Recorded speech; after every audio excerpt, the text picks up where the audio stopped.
waxaan rabnaa dalkan xaq iyo sharci la isku kala haguu leeyahay ma aha dalkan in loo dhigo dhibaato uusan hadda ku jirin in loo horseedo ma aha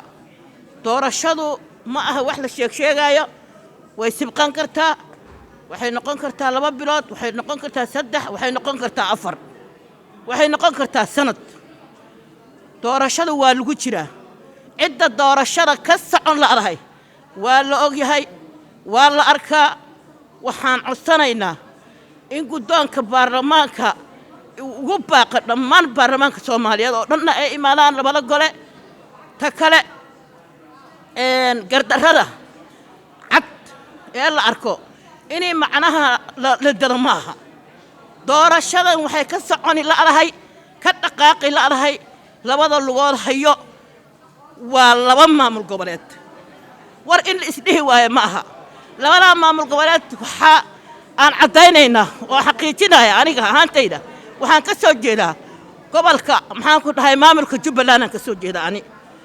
waxa weeyo ka soo qabo 17 September ka soo qabo samareeb 2 iyo 3 iyo maxaan ku dhahay 1 iyo 2 iyo 3 ka soo qabo